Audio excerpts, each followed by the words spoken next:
Baik, Assalamualaikum warahmatullahi wabarakatuh. Alhamdulillah, pada pagi hari ini kita masih diberikan suatu kenikmatan yang luar biasa oleh Allah, sehingga kita bisa melanjutkan materi kita ataupun pembelajaran kita eh, yang berikutnya. Baik, sebelum itu anak-anak Bapak yang Bapak banggakan ya, silakan kalian buka pembelajaran PKN di channel YouTube di halaman Facebook di atas ya. Halaman Facebook di atas, halaman Facebook Bapak ya ini ya. Aan Soleh 10@yahoo.com ya. Silakan kalian buka di Facebook Bapak, sudah Bapak share semua ya materi-materi yang berkaitan dengan kelas 8. Oke, Pak lanjut ya.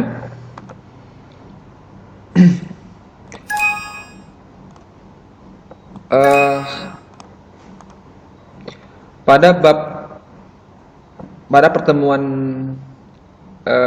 kali ini kita akan membahas tentang bab 3, peraturan perundang-undangan secara nasional, secara keseluruhan ya. Kalau nasional itu maka konotasinya ataupun maknanya secara menyeluruh ya, tanpa terkecuali ya. Nah, adapun tujuan dari pembelajaran kita pada bab 3 ini, yang pertama adalah kalian bisa menjelaskan pengertian peraturan perundang-undangan itu sendiri ya. Apa yang dimaksud dengan peraturan perundang-undangan itu sendiri. Yang kedua, kalian juga bisa menyebutkan tentang tata urutan peraturan perundang-undangan, yang mana ya sudah kita bahas ya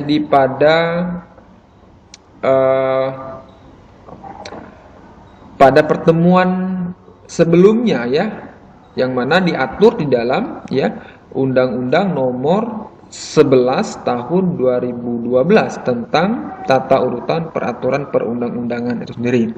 Yang ketiga, kalian bisa menjelaskan ya dasar hukum peraturan perundang-undangan. Dasar hukumnya apa yang mengatur ataupun landasannya itu apa ya.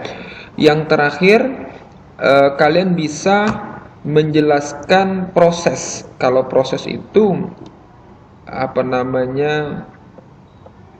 proses ya pembentukan peraturan perundang-undangan ya, seperti apa proses pembentukan peraturan perundang-undangan itu, dari peraturan yang paling atas sampai dengan peraturan yang paling bawah itu ya. Oke, Pak lanjut ya. Kita bahas dulu tentang makna tata urutan peraturan perundang-undangan nasional ya. Tentu ya, Pak, awalnya begini. Sebagai negara hukum, kan Indonesia ini negara hukum ya, yang mana diatur di dalam Undang-Undang Dasar 1945 pada pasal 1 ayat 2. Bunyinya, negara Indonesia ialah negara hukum. Maka negara Indonesia itulah negara hukum. Kalau dia hukum, maka tidak terlepas dari semua aturan. Sepakat ya anak-anak Bapak yang Pak banggakan ya. Nah, sebagai negara hukum, Indonesia itu nak menyusun peraturan hukum dengan tujuan, tentu tujuan hukum itu tidak lain dan tidak bukan ialah untuk menciptakan kehidupan masyarakat yang tertib, sepakat ya, teratur, aman dan damai. Bayangkan, sudah ada hukum saja masih kacau, bagaimana kalau tidak ada suatu hukum dia.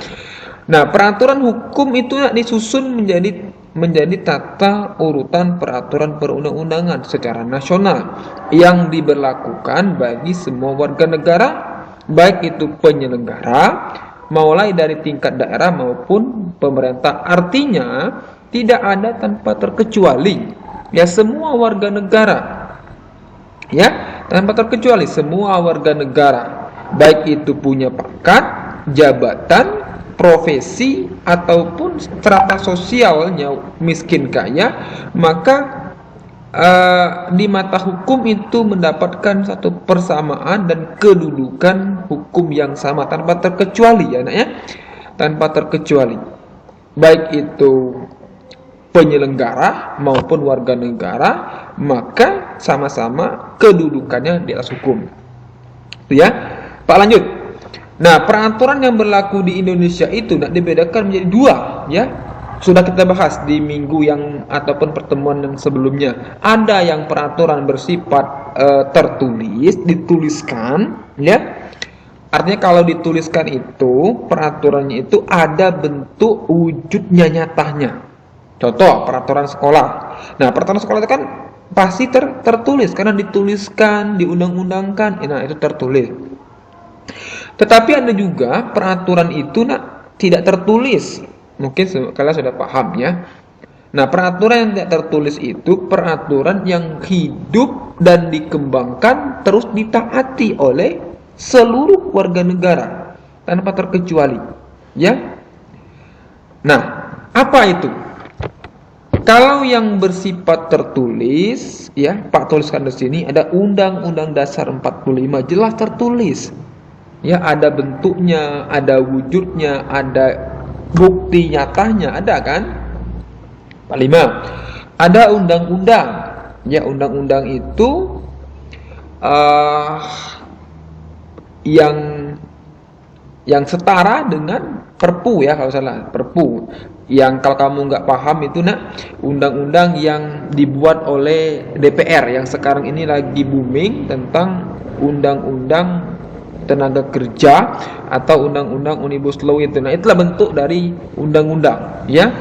Yang kedua, PP, peraturan pemerintah, ya. Perda, keputusan menteri, ataupun peraturan desa, mungkin tambahkan peraturan sekolah. Nah, itu, nak, peraturan itu semua itu termasuk ataupun tergolong dalam peraturan yang bersifat tertulis. Nah, peraturan yang tidak tertulis, nah, ya, peraturan yang tidak tertulis itu diantaranya ada adat istiadat, ya, tidak dituliskan, tidak ada dituliskan dalam bentuk nyatanya ataupun dalam bentuk konkretnya. Lalu kemudian kebiasaan di dalam masyarakat berbangsa dan bernegara. Apa contohnya? Kebiasaan di dalam masyarakat. Contoh, gotong royong, lalu kemudian remuk desa dan sebagainya, termasuk juga sedekah, persedekahan dan ritual yang lainnya. Kalau dalam kehidupan berbangsa dan bernegara itu, nak, banyak, ya. Contoh, memperingati hari 17 Agustus. Yang kedua, upacara bendera, memasang foto-foto presiden dan wakil presiden di setiap instansi sekolah maupun instansi pemerintah. Nah, itu semua tidak tertulis, tidak ada peraturan yang dibuat seperti Undang-Undang 45 tadi, ya, dan sebagainya. Nah, itu disebut sebagai konvensi namanya, itu, ya. Oke, Pak, lanjut, ya. Pasal 1 butir 2 Undang-Undang RI nomor tentang pembentukan peraturan perundang-undangan memberikan sebuah definisi peraturan perundangan, ya.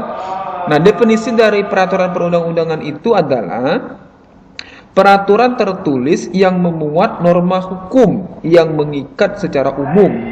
Kalau umum, seluruh warga negara tanpa terkecuali, artinya, ya, kalau umum, ya, tidak ada yang terkhusus di sana, itu umum seluruhnya, baik itu penyelenggara negara, baik itu warga negara, sama umum, dan dibentuk atau ditetapkan oleh lembaga negara. Artinya peraturan itu tidak boleh sewenang-wenang dibuat oleh bisa dibuat oleh semua orang. Artinya ada lembaga negara yang berhak dan berwenang untuk membuat sebuah peraturan, atau pejabat yang berwenang melalui prosedur yang ditetapkan dalam peraturan. Contoh apa? Pejabat yang berwenang, ada DPR, ya. DPR itu berhak atau mempunyai wewenang untuk menetapkan dan membuat rancangan undang-undang, ya, bersama dengan presiden. Lalu kemudian presiden yang termasuk lembaga eksekutif, dia mempunyai hak, ya, untuk membuat undang-undang. Lalu kemudian lembaga yang lainnya seperti peraturan Mahkamah Agung dan sebagainya, ya. Nah, ciri-ciri peraturan perundang-undangan itu paling tidak ada 3, dibuat dan dibentuk oleh pejabat yang berwenang. Sepakat, ya, tidak boleh peraturan itu dibuat oleh yang tidak ada yang mempunyai wewenang, ya, atau semua orang, nggak boleh. Isinya bersifat mengikat. Mengikat itu bukan seperti diikat di belakang tangan, bukan. Artinya mengikat itu mempunyai suatu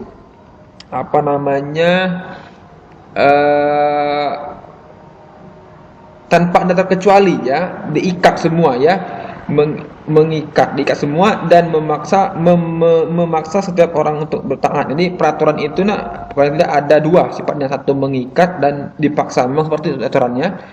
Yang berikutnya, oke, ya, barangkali cukup, ya, untuk pertemuan kali ini, ya, tentang peraturan perundang-undangan itu sendirinya. Oke, untuk tugas kalian silakan kalian baca, ya, baca tugas individu. Pak bacakan, dikatakan bahwa suatu peraturan perundang-undangan itu akan dibentuk harus memiliki 3 landasan. Ada landasan filosofis, sosiologis, dan landasan yuridis. Nah, apakah 3 landasan tersebut mutlak harus ada dalam pembentukan ataupun pedoman pembuatan peraturan perundangan? Itu berikan alasannya oleh kalian, ya. Yang berikutnya, apakah jika tidak ada unsur di antara salah satu, ya, di antaranya ada landasan filosofis, landasan sosiologis, dan itu tidak ada salah satunya di ketiga itu, apakah peraturan itu dibentuk, apakah masih boleh ataupun bisa dibuat tentang satu peraturan itu, ya.